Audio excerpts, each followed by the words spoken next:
जो आज का टॉपिक था वो ये टॉपिक था सिलेबस अपडेशन और JEE Main first attempt information regard. तो इसमें हम बिल्कुल पॉइंट टू पॉइंट बात करेंगे। ओके, तो सबसे पहले जो हम पॉइंट डिस्कस करेंगे वो होगा कि जेई का सिलेबस क्या अपडेट हुआ है, क्या डिडक्ट हुआ है, क्या जुड़ा है, सब चीजें पे बात करेंगे। सेकंड चीज जो है वो है डॉक्यूमेंट क्या क्या रिक्वायर्ड होंगे तुम्हारे रजिस्ट्रेशन के लिए। थर्ड जो होगा how to register for JEE. ठीक है, तो सबसे पहले हम फर्स्ट पॉइंट को कवर करेंगे कि जेई के सिलेबस में क्या क्या अपडेट हुआ है। तो तुम्हें तुम्हारी स्क्रीन पे दिख रहा होगा केमिस्ट्री का जेई सिलेबस अपडेट केमिस्ट्री। तो केमिस्ट्री में क्या है, बहुत मेजर चेंज हुआ। जैसे तुम देख सकते हो तुम्हारी स्क्रीन पर बहुत सारे चैप्टर ऐसे हैं जो पूरे कंप्लीटली रिमूव हो चुके हैं। जैसे surface chemistry, solid state, gaseous state, hydrogen, H block, metallurgy, polymer और केमिस्ट्री इन एवरीडे लाइफ। ये दो चैप्टर ऐसे थे ऑर्गेनिक केमिस्ट्री के, बहुत इजी इजी थे।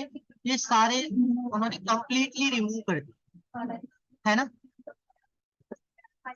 तो ये अब जिन्होंने अभी तक तैयारी से डर रहे थे मेरा ये नहीं हुआ मेरा वो नहीं हुआ, तो उनके लिए तो बहुत अच्छी चीज हुई है कि तुम्हारा सिलेबस कम हो चुका है। तो अब तुम्हें ये पढ़ना नहीं पड़ेगा। अब कुछ टॉपिक जो तुम्हारे पर्टिकुलर चैप्टर में से रिमूव किए, जैसे एटॉमिक स्ट्रक्चर में से थॉमसन एंड रदरफोर्ड का जो मॉडल था, एक तो वो बेसिक कंसेप्ट में तुम्हारे जो प्रिसीजन और एक्यूरेसी आती थी, ये दो चीजें हैं जो तुम्हारे रिमूव हुई। ओके, लेकिन सडनली रिमूव हुए हैं तो ऐसा भी नहीं बोल सकते कि एनटीए वाले इन टॉपिक में से बिल्कुल भी रिलेटेड क्वेश्चन नहीं देंगे। ऐसा कुछ नहीं है। एनटीए वालों पे भरोसा नहीं कर सकते, कब कहाँ से कोई सा भी टॉपिक इंटरलिंक हुआ और वो तुम्हारे जेई के आ गया, है ना। तो थोड़ा बहुत बेसिक बेसिक इनको देख जाना। बायोमोलिक्यूल में जरूर ये हार्मोन्स का एक नया टॉपिक ऐड हुआ है तो उसको जरूर देख लेना। ठीक है, अब बात करते हैं फिजिक्स की। तो फिजिक्स में तुम्हारे थर्मोडायनेमिक्स में जो दुख दर्द था कार्नोट इंजन का वो पूरा रिमूव हो चुका है। वेव ऑक्सीलेशन में से डॉपलर इफेक्ट हो चुका है। ये देखो पर्टिकुलर पर्टिकुलर टॉपिक रिमूव हुए, इसका मतलब ये नहीं कि तुम ये समझ थर्मोडायनेमिक पूरा खत्म हो गया, ऑक्सीलेशन वेव पूरा नहीं, बिल्कुल नहीं। पर्टिकुलर पर्टिकुलर टॉपिक रिमूव हुए हैं।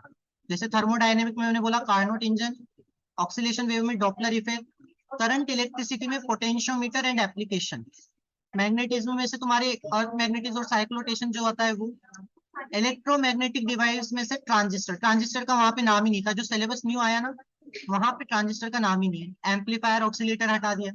कम्युनिकेशन सिस्टम पूरा हट चुका है, कम्युनिकेशन सिस्टम पूरा चैप्टर हटा दिया। मैग्नेटिक इफेक्ट ऑफ करंट में से जो तुम्हारी परमानेंट और इलेक्ट्रोमैग्नेट थी वो रिमूव कर दिया। डुअल नेचर में तुम्हारा डेविसन और जर्मन का जो एक्सपेरिमेंट होता था ये भी हटा दिया है टॉपिक। एटम्स और न्यूक्लियस में से तुम्हारे रेडियो एक्टिविटी, अल्फा, डिके, लो, आइसोटोप्स, ये चीजें रिमूव हुई।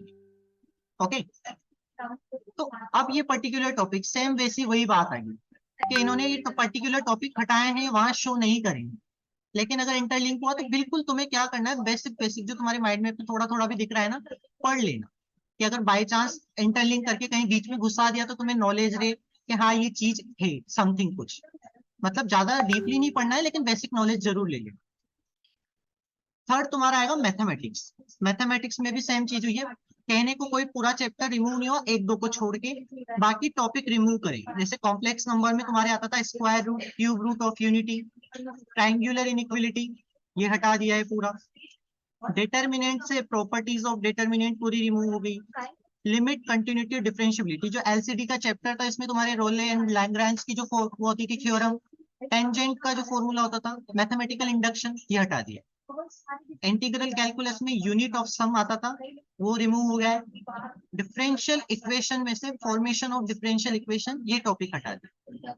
कोऑर्डिनेट में जो स्ट्रेट लाइन वाला जो चैप्टर था उसमें से family of line from one point, equations of internal external line, ये वाला टॉपिक। थ्री में equation of plane in different forms, ये।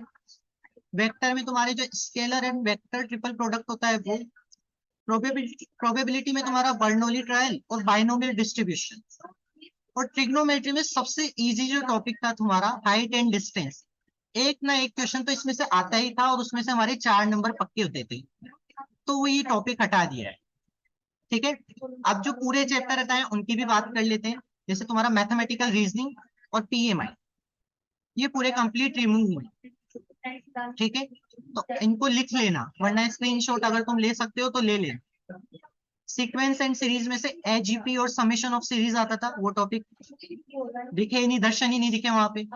और बायनोमियल थ्योरम में प्रॉपर्टीज ऑफ बायनोमियल कोफिशिएंट, ये चीजें जो है ये रिमूव हुई। समझ गए? तो इस तरह से आपके जो तीनों सब्जेक्ट थे, केमिस्ट्री में सबसे ज्यादा चैप्टर रिमूव हुए हैं, मैथमेटिक्स में एक दो चैप्टर जो अभी अपन देख रहे हैं स्क्रीन पे ये रिमूव हुए हैं, फिजिक्स में बहुत कम, लेकिन टॉपिक रिमूव हुए, पर्टिकुलर टॉपिक। तो जो जिस चैप्टर में से आपके पर्टिकुलर टॉपिक रिमूव हुए, क्योंकि ये सडनली रिमूव हो गए, तो बेसिक बेसिक नॉलेज जरूर रखना। ऐसा नहीं कि हम इनकी बेसिक नॉलेज भी ना रखें, क्योंकि अगर मान लो वो टॉपिक उठ करके आ गया और एनटीए वाले बोलेंगे ये इंटरलिंक था, फिर तुम कुछ नहीं कर पाओगे कि सिलेबस में से तो आपने रिमूव कर दिया, वहां तो शो ही नहीं करा। ये चीजें वहां नहीं बोल पाएंगे। तो जो तुम्हारे पास माइंड मैप अवेलेबल है, उनसे बेसिक बेसिक डिटेल जरूर लेना। अब बात करते हैं सेकंड पॉइंट कि डॉक्यूमेंट क्या क्या रिक्वायर्ड होंगे जब तुम अपना रजिस्ट्रेशन करोगे। तो वहां पे मेनली तुम्हें 3 डॉक्यूमेंट की रिक्वायरमेंट पड़ेगी, बाकी के जो डॉक्यूमेंट है वो वेरिफिकेशन के टाइम पे नीड होगी। तो सबसे पहले क्या होगा, फोटोग्राफ। फोटोग्राफ में बेसिकली तुम्हारा अगर बैकग्राउंड लाइट कलर का होगा, व्हाइट बैकग्राउंड, तो वो ज्यादा बेटर रहेगा। साइज जो है वो 10 to 200 KB की रखना, जेपीजी फॉर्मेट। एक पीएनजी फॉर्मेट वाला भी होता है फोटो का, पीएनजी फॉर्मेट नहीं चलेगा, वो साफ लिखा आ जाएगा कि PNG format is not allowed. तो जेपीजी फॉर्मेट में ही होना चाहिए। सिग्नेचर तुम्हारा 4 to 30 KB का होना चाहिए, मतलब ऐसा सिग्नेचर क्लियर दिखे, एक तो पता चले वहां पे ब्लर इमेज आ रही है, वो ब्लर इमेज नहीं चलेगी। ठीक है, ये भी जेपीजी फॉर्मेट में होना चाहिए। अगर पीडब्ल्यूडी सर्टिफिकेट है, इफ एनी कोई है बंदा, तो उसके पीडीएफ फॉर्मेट लगेगी वहां पे। ये तुम्हारे जब तुम रजिस्टर करोगे आगे, जो वहां पे अपलोड मांगेगा डॉक्यूमेंट, वहां पे रिक्वायरमेंट होगी। तो इन 3 चीजों को तो अच्छे से रखें। देन अब आगे जो फर्दर तुम्हें डॉक्यूमेंट नीड पड़ेंगे वो होगा आईडी प्रूफ। अब आईडी प्रूफ में ये होगा तुम्हारा जो भी आईडी प्रूफ है, जैसे आधार कार्ड हो गया, पैन कार्ड हो गया, तुम्हारी क्लास 10 की मार्कशीट होगी, ड्राइविंग लाइसेंस हो गया, जो भी तुम्हारा आईडी प्रूफ है प्रॉपर, वो पीडीएफ में रिक्वायरमेंट में होगा। कैटेगरी सर्टिफिकेट, कैटेगरी बहुत तरह की, जैसे general, OBC, NCL, general, EWS, है ना। तो जो ओबीसी, एनसीएल और जनरल ईडब्ल्यूएस के बंदे हैं, उनका जो कैटेगरी सर्टिफिकेट है वो 1 अप्रैल के बाद का वैलिड माना जाएगा, मतलब आफ्टर 1 अप्रैल 23 वो सर्टिफिकेट होना चाहिए। अगर किसी का पहले का सर्टिफिकेट है तो वो रिन्यू करा ले, वरना फिर बाद में हम कहेंगे कि सर हमारा तो वैलिड ही नहीं कर रहा, क्या हो गया क्या हो गया। तो बाद में परेशान होने से बढ़िया है कि आप पहले ही अपना जो डॉक्यूमेंट है उसको रिन्यू करा लें। तो ओबीसी, एनसीएल और जनरल ईडब्ल्यूएस वाले अपना जो भी कैटेगरी सर्टिफिकेट है सेंट्रल का बना, मैंने वहां पे मेंशन किया हुआ है सेंट्रल का, वरना ईडब्ल्यूएस वाले स्टेट लेवल घूम के चले गए, हम राजस्थान के हैं, हम इधर के हैं, इस साइड के हैं, मध्य प्रदेश के आ गए, स्टेट लेवल नहीं सेंट्रल लेवल का बनाना है, क्योंकि तुम्हारा जेई का एग्जाम सेंट्रल लेवल का है ना। तो ओबीसी, एनसीएल और जनरल ईडब्ल्यूएस 1 अप्रैल के बाद वाले, एससी एसटी अपने अकॉर्डिंग बना के रखनी। ठीक है, इसके बाद क्लास 10 की मार्कशीट, ठीक है, तो वो तुम्हारे बाद में चाहिए।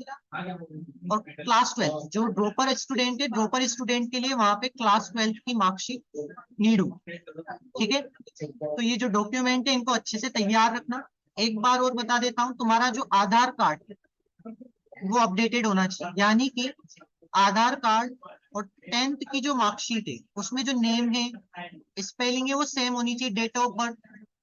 अगर किसी की गलत हो रही है, मिसमैच हो रही है, तो अभी सही करा लो, वरना फिर बाद में भागते फिरोगे, इधर जाए उधर जाए, बाद में भागना फिरने का काम नहीं करना है ना। तो अपने डॉक्यूमेंट को पहले से ही प्रिपेयर रखो कि हमारे क्या क्या डॉक्यूमेंट नीड है, किसमें मिस्टेक हो रही है और किसको सही कराना है। ओके, तो ये अपने अकॉर्डिंग पहले से तैयार रखना। मैं अभी इसीलिए बता रहा हूँ ताकि बाद में कोई फोन करके मेंटर से पूछता फिरे, सर मेरा आधार कार्ड तो ऐसा हो रहा है, मेरा फोटो सही नहीं हो रहा, फोटो ही बहुत पुराना लग रहा है, पता चल रहा है फोटो बचपन का है, तो वो चीजें नहीं होनी चाहिए।